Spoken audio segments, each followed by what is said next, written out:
Class शुरू करते हैं। क्या कर रहे हैं? ओए, चलिए पिछले कक्षा में बताए थे पिछले क्लास में क्या बोलते हैं, कोशिका झिल्ली।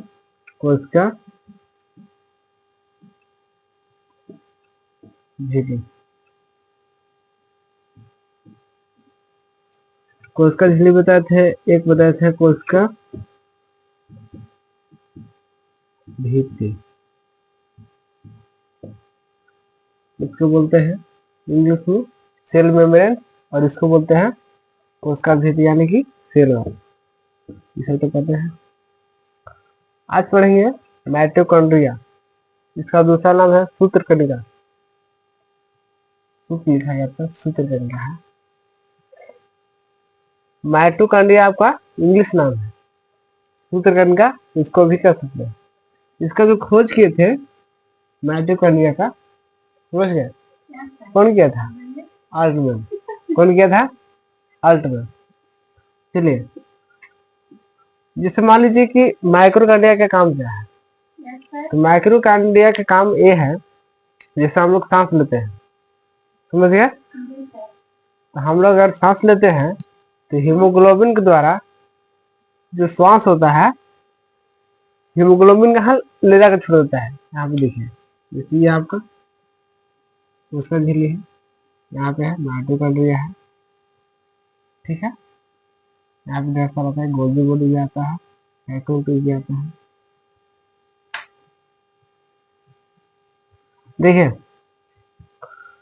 तो क्या करता है माइटोकॉन्ड्रिया, इसका काम क्या है? देखिए, जब हम लोग सांस लेते हैं तो हीमोग्लोबिन जो होता है, जो ब्लड में पाया जाता है, वो क्या करता है, श्वास को ले जाकर किसको दे देता है? माइटोकॉन्ड्रिया को। किसको देता है? माइटोकॉन्ड्रिया को दे देता है, ठीक है। इसके बाद जैसे माइटोकॉन्ड्रिया के पास जाता है तो उसमें एक चक्र चलता है। क्या चलता है? चक्र। इसमें कैसे चक्र चलता है? तो क्रेब्स चक्र चलता है। क्रेब्स नाम का एक वैज्ञानिक एक खोज किया था इसका। जैसे उसमें सांस जाएगा माइटोकॉन्ड्रिया में, उसमें एक चक्र चलेगा आपका क्रेब्स चक्र। क्रेब्स चक्र के फलस्वरूप आपको 38 एटीपी का निर्माण होता है। तो चलिए, एटीपी का मतलब क्या होता है? एंडोनोसिल ट्राइफॉस्फेट। क्या होता है? एंडोनोसिल ट्राइफॉस्फेट। क्या याद रखेगा? एडेनोसिल ट्राइफॉस्फेट। चलिए, जब जैसे एटीपी का निर्माण होगा तो एक ग्लूकोज का निर्माण होता है। तो आपको जैसे ग्लूकोज मिल जाएगा, आपको ऊर्जा मिलना चालू हो जाएगा। समझ गया? तो आप इसको क्या कर सकते हैं, माइटोकॉन्ड्रिया को क्या क्या कर सकते हैं? आप शक्ति गिरी भी कर सकते हैं, शक्ति गिरी, ऊर्जा गिरी, पावर हाउस भी कर सकते हैं। पावर हाउस क्या कर सकते हैं? पावर हाउस, जहाँ से हम लोग को ऊर्जा मिलता है। कहाँ से मिलता है हम लोग को ऊर्जा? हम लोग को ऊर्जा हमेशा कहाँ से मिलता है? माइटोकॉन्ड्रिया से मिलता है हमेशा। जो भी हम सांस लेते हैं, सांस जाता है आपको माइटोकॉन्ड्रिया में, ये आपको क्या बनाता है? एटीपी। एटीपी के बाद क्या बनाएगा? ग्लूकोज।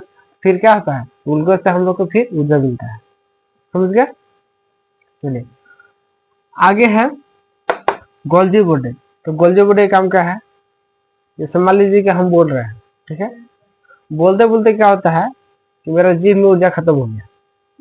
समझ गए? तो अगर जैसे जीभ में ऊर्जा खत्म हो गया, ऐसा थोड़ा है खाली जीभ में खत्म हो गया तो सब जगह खत्म हो गया, ऐसा नहीं ना है। केवल जीभ में खत्म हुआ है, लेकिन हर जगह है। समझ गया? तो अगर मान लीजिए कि जीभ में खत्म हो गया तो वहां तो ऊर्जा को जरूरी है। आखिर वहां ऊर्जा पहुंचेगा कैसे? अब तो ऊर्जा को जो पहुंचाने का जो काम करता है, कौन करता है? Golgi body. कौन करता है? तब जाके जीभ को ऊर्जा देगा, तब जाके कुछ भी बोल सकते हैं, जितना मन हो उतना बोल सकते हैं। ऐसे करते करते नहीं, जब तक ऊर्जा नहीं मिलेगा ना, तो कैसा दिन बोलेगा? जीभ का अगर ऊर्जा नहीं मिलेगा तो कैसे बोलेगा? अगर पैर में ऊर्जा नहीं रहा तो कैसे चलेगा आदमी? समझ गए। इसलिए गोल्जी बॉडी क्या करता है, ऊर्जा का आदान प्रदान, यानी कि यहाँ से वहां तक पहुंचाता है, जहां आपको जरूरी है वहां आपको ऊर्जा को पहुंचा है। समझ गए। आगे एक आता है राजधानी। गोल्जी बॉडी को जो खोज किए थे कैमिलो गोल्जी किए थे। कौन किए थे? Camillo Golgi. फिर क्या है, चलिए अगर आपको पूछेगा कि इसका काम क्या है, तो ऊर्जा का आदान प्रदान। क्या है? गोल्जी बॉडी का काम क्या है?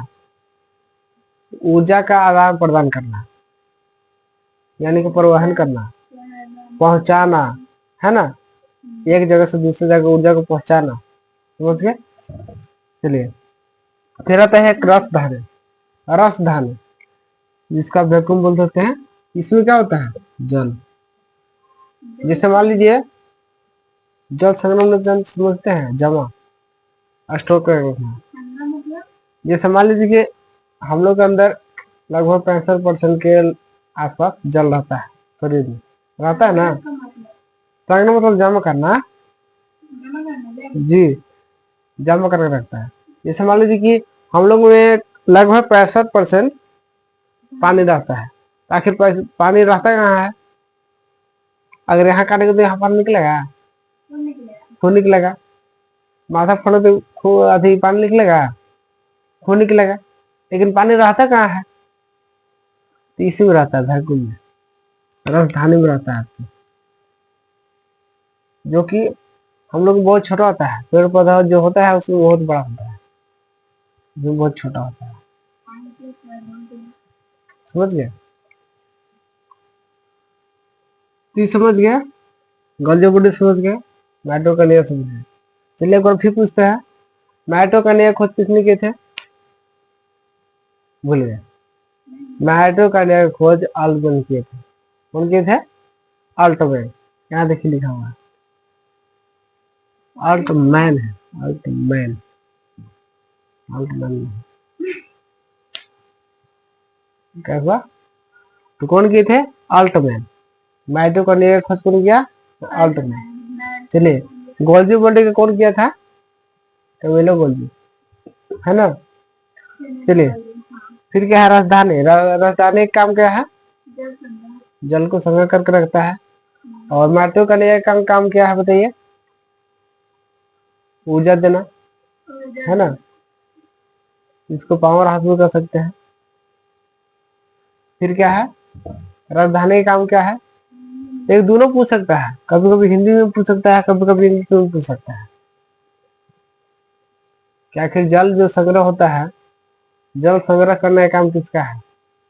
किसका है बताइए? जल को संग्रह करने के लिए किसका काम है? राजधानी को ना, जी, राजधानी को। ये हमको पेड़ पौधा में पाया जाता है, लेकिन हम लोग से बड़ा होता है, हम लोग में छोटा होता है। समझ गए।